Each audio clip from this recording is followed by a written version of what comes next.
In this video, update lang tayo sa mga kaganapan sa market. Let's check the current price action of Bitcoin. Yung prediction ni Michael Saylor na aabot si BTC ng $13 million per coin at yung approval ng Grayscale Bitcoin Mini Trust. Ano ba ito? At yung impact niya sa market? I-explain natin lahat yan. At kung interesado kayo sa ganitong mga content, token reviews, crypto news, anything related to crypto, make sure to subscribe and hit the notification bell. So unahin natin yung kay Michael Saylor na tinaasan ang kanyang Bitcoin forecast na sa tingin niya aabot ito sa $13 million per coin sa 2045. So hindi na bago ang mga ganitong forecast lalo na kapag ito ay nanggaling sa isang Bitcoin Maxi. Kung matatandaan nyo, may forecast din sa ganito ang ARK Invest na si Katie Wood. Sa 2030 naman yon, I think above $1 million per BTC. Base sa kanilang economic research at detalyado talagang explanation. May mga data points silang pinagbabasihan. Now, itong kay Michael Saylor, opinion niya lang yan at marami din siyang pinagbabasihan dyan. And we know na mas maraming alam to kaysa sa atin. Hindi natin sinasabi na imposible yun maabot because everything is possible.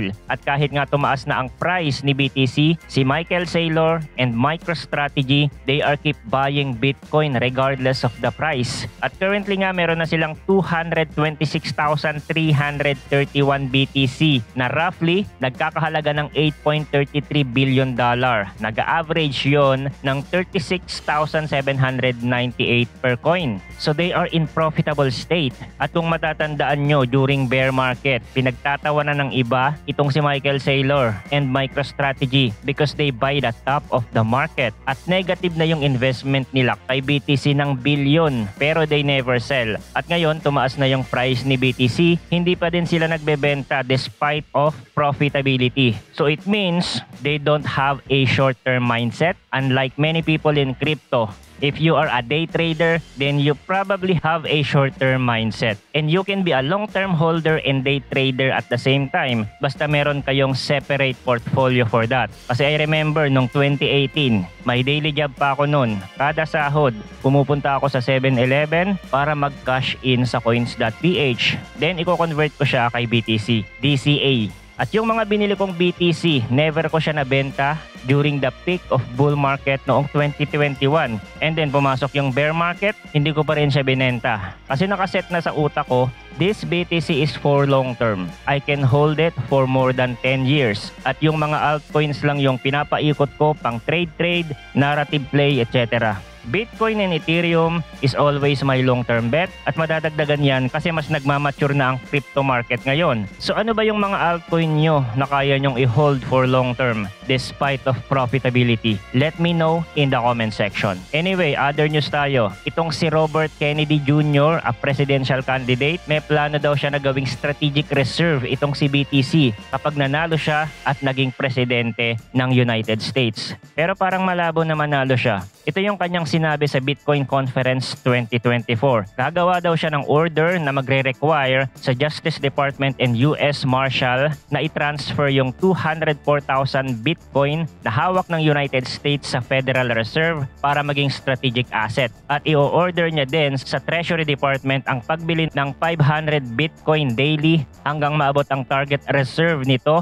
na 4 million BTC. At sa ganitong paraan, mas magiging dominante ang Amerika kumpara sa ibang mga bansa. Isa pa sa mga plano ni Kennedy Jr. na ang transaction daw between Bitcoin and the dollar ay kailangan non-reportable and non-taxable by the Internal Revenue Service, IRS. So marami siyang magandang plano kay BTC. Pero alam nyo naman sa politics, sasabihin nila lahat ng magagandang salita para makakuha ng boto. At kapag nakaupo na sila, hindi natin alam kung tutupadin ba nila ang kanilang mga pangako. Even Donald Trump ay naging pro-crypto na din during this election. So tinitingnan natin to kasi if we are a crypto holders, meron tayong Bitcoin or kahit ano pang altcoin ng hawak natin, kung sino man ang magiging presidente ng United States ay malaki ang magiging impact sa crypto market. Kaya hanggat maaari, ang gusto natin ay yung pro-crypto. Nakita nyo naman yung nangyari during Biden administration. Ang daming mga law enforcement sa mga crypto products, yung mga venture firm naglipatan na lang sa ibang bansa. So yung innovation naapektuhan. Unlike kapag pro-crypto ang nasa administration, mas magiging patas at maganda ang trato kay Bitcoin at sa crypto market. Iba pang news natin ngayon ay na-approve na ng SEC ang Grayscale Bitcoin Mini Trust for trading on New York Stock Exchange, ARCA electronic trading platform kahapon. So another new investment product based on Bitcoin to be publicly traded. Ang Bitcoin Mini Trust na ito ay smaller version ng Grayscale existing Bitcoin Trust, yung GBTC na mahalang fees. Dito sa Mini Trust, 10 times lower siya, nasa 0.15% lang ang management fees. So ang Mini Trust na ito ay nakadesign para makapagbigay ng easier access to Bitcoin investment para sa mga retail investors na gustong mag-invest ng smaller amount kay BTC. Kasi kapag sinabi natin na retail investor, hindi lang tayo yun. Maraming mga retail investors na nananatili sa traditional market at hindi sila komportable na pasukin ng komplikadong paraan ng pag-i-invest sa crypto. So dito sa tulong ng New York Stock Exchange ARCA, mag-o-open ito sa mga new set of investors na walang access kay BTC before. So the impact of this approval is more liquidity, more trust sa crypto market, and accessibility in a regulated environment. At bago tayo pumunta sa Bitcoin analysis natin, I want to thank our sponsor for today's video, ang Prime XBT, ang all-in-one trading platform kung saan pwede tayong mag-trade sa iba't ibang market. Ang Prime XBT ay nag-o-offer ng state-of-the-art trading experience na merong user-friendly interface na perfect para sa mga beginners and professionals. Meron silang wide range of markets, kasama dyan ang cryptocurrencies, forex and stocks, indices, at dito we can diversify our portfolio easily. Hindi na kailangan magpalipat-lipat pa. Kung maganda ang takbo sa crypto market, then we can trade on Bitcoin and Ethereum. At kung hindi naman, we can trade gold and oil or any other asset class. Pagdating naman sa charting tools, they are using TradingView na typical na ginagamit ng mga cryptocurrency exchange. Mababa ang fees, merong mataas na leverage na ino-offer, at syempre pwede din natin i-follow yung mga top traders dito and replicate their strategies. At marami silang mga promotion and bonuses para sa mga new users na pwede nyong i-take advantage. Like yung welcome bonus nila, dagdag yun sa buying power nyo, kailangan nyo lang i-follow yung mga instruction nila dito. Meron tayong link sa description para sa mga interesado. Balik tayo. Let's do some Bitcoin price action analysis. Bisitahin muna natin ang monthly chart kasi malapit nang magtapos ang month of July. At dito sa monthly chart, makikita natin yung mga monthly candles magkakatabi lang. Ito yung trading range sa daily time frame. So kahit naglalaro yung price sa resistance area, this is the previous all-time high. Hindi siya mukhang bearish. Tamang consolidation lang at walang indication of rejection. However, kung ang July candle na ito ay pula at nandito siya banda, ibang usapan yon. That's indication of weakness. Pero maganda ang tinatakbo ng July candle ngayon. Although umabot siya sa 53,000 pero naka-rebound, at kapag nag-monthly close tayo ng ganito, that's bullish. Kasi itong mahabang wick sa ilalim ng body ng candle, it's a representation of buying activity sa level na yan. Kung titingnan natin yung mga previous data, kapag nag-close tayo ng monthly na merong mahabang wick sa ilalim, nagrarally siya. Kahit red pa yan, that's a sign of bullish momentum. Anyway, ilang araw pa yan, let's just wait for that. Weekly time frame, maganda rin ang tinatakbo, although nasa range pa din siya. Meron tayong dalawang consecutive green weekly candle.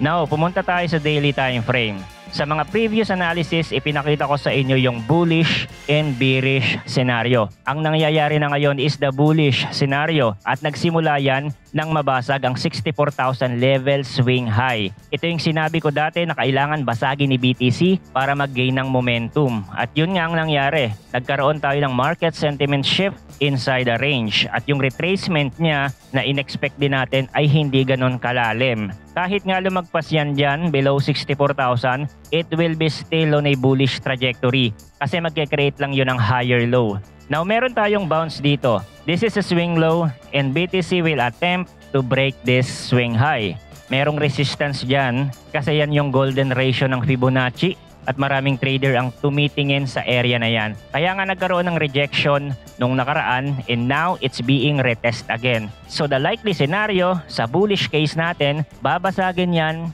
and BTC will retest the previous all-time high sa 70,000 above. At ang bearish case natin, katulad pa din ng sinabi ko sa previous video, a rejection with a deep retracement and unable to create another higher high. Okay? So yun lang ang video update natin for today. Thanks for watching again. Good luck and see you on the next video.